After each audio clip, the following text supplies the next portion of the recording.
হয় বন্ধুসকল, তাৰপিছত আমি মানে এতিয়া কি কয় বোলে মৃত্যুঞ্জয় মন্দিৰৰ পৰা ওলাই মানে এতিয়া আমি যাব বিচাৰিছোঁ মানে তেজপুৰ যিহেতু এখন চাহ বাগান আছে, ধুনীয়া চাহ বাগান, সেই চাহ বাগানত আমি সোমামগৈ যায়। আপোনালোকে চাই থাকক ভিডিঅ'টো।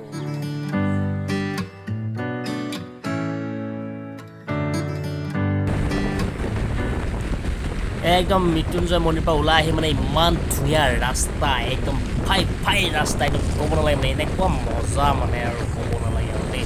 এতিয়া মানে অজয়ে পূৰা চলাই গৈ আছে, মই পিছত গৈ আছোঁ মানে আৰু ৰাস্তাটো খুব ধুনীয়া একদম।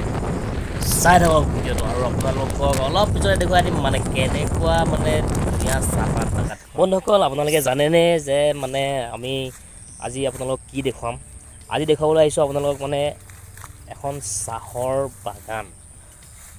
সেই চাহ বাগানখন কেনেকুৱা আৰু কিমান ডাঙৰ আপোনালোকে ৰাতিপুৱা শুই উঠিলেই চাহ, মাথাটো বিষালেই চাহ, আৰু মানে ক'ৰবালৈ ফুৰিব গ'লোঁ বন্ধুৰ লগত বহিলোঁ চাহ, হয় নহয়?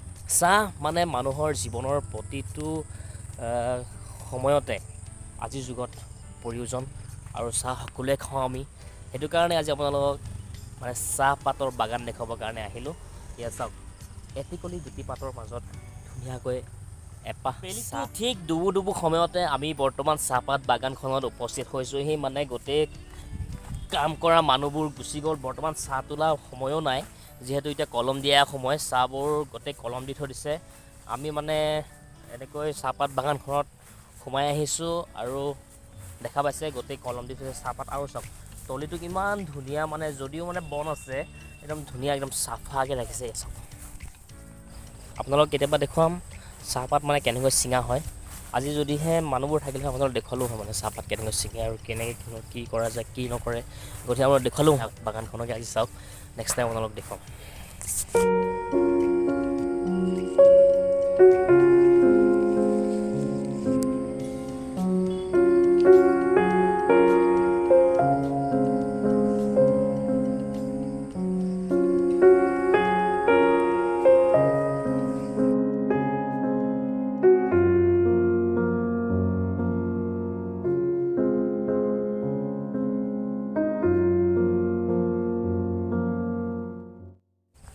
আপোনালোকে ভাবে চাগে মানে চাহ গছৰ মানে তলিত মানে এই ওখ গছবিলাক কিয় মানে থাকে, এইবিলাক ডাঙৰ গছবিলাক আছে যে মানে চাহপাতক ক্ষতি নকৰে নেকি, সেইটো আপোনালোকে ভাবিব পাৰে। চাহপাত বাগানৰ তলিত মানে ডাঙৰ গছখিনি থকা এটাই কাৰণ হ'ল চাহপাতক মানে ছাঁ লাগে, মাজে মাজে ছাঁও লাগে, পানীও লাগে, ৰ'দো লাগে, তেতিয়াহে মানে চাহপাতটো ধুনীয়া হয়।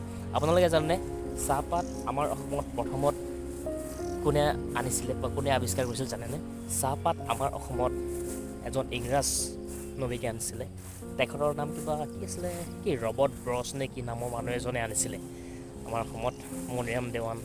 সেই ৰবৰ্ট ব্ৰছ নামৰ সেই মানুহজনে চাহপাত অনাৰ কাৰণে আমি এতিয়া অসমৰ মানুহে বা গোটেই ভাৰতৰ মানুহে চাহ খাবলৈ কাৰণে আমি পাইছোঁ। আৰু সেয়ে কওঁ, ৰাতিপুৱা চাহ, গধূলি চাহ, মৰ্ণিং চাহ, ইভিনিং চাহ, মানে বন্ধুবৰ্গ সকলোৰ লগতে মিলি আমি চাহ খাওঁ।